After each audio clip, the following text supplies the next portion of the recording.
Assalamualaikum warahmatullahi wabarakatuh. Yang saya hormati Wakil Ketua DPR RI, Pak Rahmat Gobel, Ketua Komisi 5, yang saya hormati Wakil Ketua, serta rekan-rekan anggota Komisi 5 yang saya banggakan, yang saya hormati Bapak Menteri PUPR, Bu Sekjen, Pak Wamen, Pak Dirjen, serta jajaran Kementerian PUPR yang hadir pada rapat hari ini. Luar biasa, kita bisa lanjut rapat lagi hari ini dengan tema rencana pembangunan di 2021 dengan prioritas pada pemulihan ekonomi dan reformasi sosial. Kembali kita sepakat bahwa pemulihan ekonomi dan reformasi sosial ini perlu adaptif dan responsif terhadap perkembangan COVID-19 ke depan.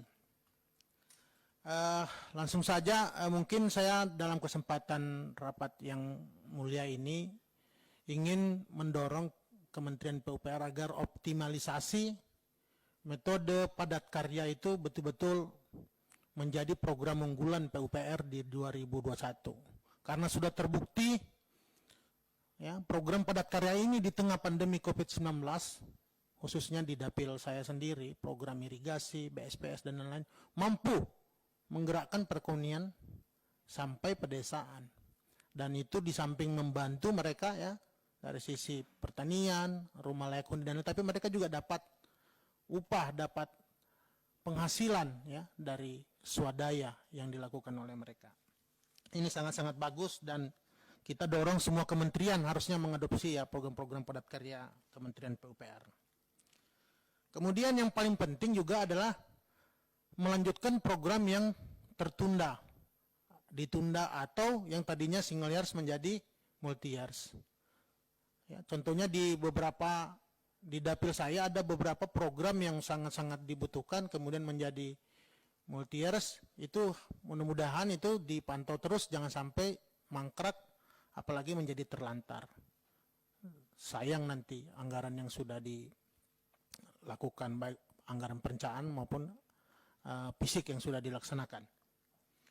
Kemudian terkait sumber daya air, saya mungkin hanya sekilas menyampaikan agar menjadi perhatian karena BWS sudah membuat master plan pengendalian banjir di Samarinda, tapi saya lihat di prioritas 2021 lanjutannya tidak ada ya untuk alokasi pengendalian banjir Samarinda, padahal ini betul-betul ya bukan tahunan, tapi setiap hujan datang masyarakat Samarinda selalu menderita karena banjir. Saya minta agar bisa masuk dalam prioritas 2021. Kemudian agar ada nanti dijelaskan terkait kelanjutan bendungan Lambakan dan bendungan Semoy Sepaku. Mudah-mudahan ongoing ke tahun-tahun berikutnya. Kemudian untuk Bina Marga, terima kasih terus membangun perbatasan kita, perbatasan Indonesia, perbatasan Kaltim dengan negara lain, dan sudah berjalan ya di tahun 2020 dan mudah-mudahan terus dilanjutkan sampai dengan terhubung dengan Kalimantan Utara, Kalteng, dan Kalbar. Kemudian ini nih yang paling penting, bahwa kita ingin di Kaltim itu benar-benar ada pembangunan jalan yang baru, Pak Menteri.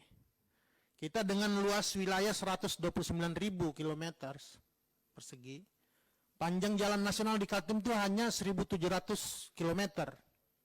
Ya, bandingkan saja misalnya dengan Sulsel yang cuma 40.000, luas wilayahnya, jalannya juga 1.700 km. Sehingga ini sangat penting untuk membuka ya, pembangunan pengembangan wilayah baru yang menghubungkan Kalsel, Kalteng, dan Kalimantan Utara. Berikut pun dengan preservasi jalan dan jembatan nasional. Ya, ada beberapa segmen yang belum tuntas, ya, walaupun sebenarnya di 2020 sudah dianggarkan, tapi kemudian menjadi multi years. Ini betul-betul menjadi perhatian karena poros jalan nasional di Kaltim itu hanya tunggal. Jadi kalau terputus satu, pasti sangat terganggu, tidak ada opsi jalan memutar dan lain-lainnya. Kemudian terkait jalan bebas hambatan, mungkin nanti bisa juga dijelaskan perkembangan tol Samboja ke IKN, serta perkembangan rencana pembangunan tol Samarinda ke Bontang. Dulu waktu di Balikpapan, Pak Menteri sempat menjelaskan waktu kunjungan Komisi 5. Kemudian untuk Cipta Karya, seperti biasa kami mohon terus dilanjutkan program pembangunan SPAM, Pak Danis luar biasa, kemudian rehab sekolah, kami sangat luas ya wilayahnya di sana dan banyak sekolah-sekolah di pedalaman yang butuh perhatian bapak-bapak di PUPR. Saya ucapkan terima kasih, saya doakan mudah-mudahan amal ibadah Bapak Menteri dan jajaran diterima oleh Allah Subhanahu wa taala.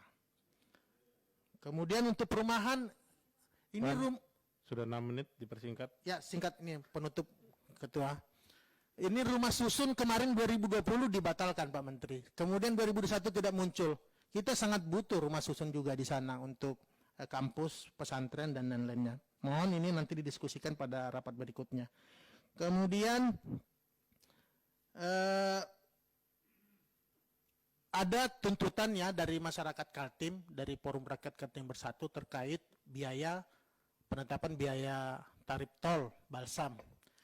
Saya izin nanti menyampaikan pimpinan karena ini amanat dari mereka. Mungkin mereka mempertanyakan dan mengharap ada peninjauan kembali karena sejak diberlakukan harga itu memang kondisinya jalan tol itu sepi.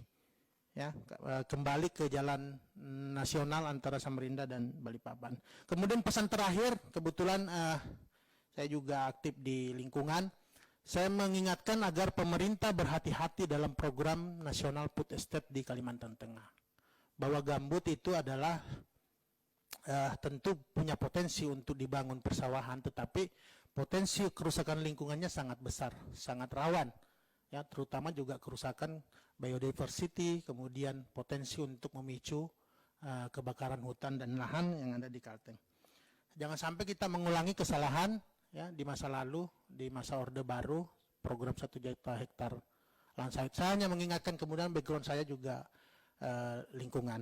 Mungkin itu pimpinan, terima kasih banyak atas kelebihan waktunya. Lebih kurangnya saya mohon maaf. Assalamualaikum warahmatullahi wabarakatuh. Pokoknya lebih waktu bayar Wan ya. Lu kan tahu kewajiban lu. Yo, silakan.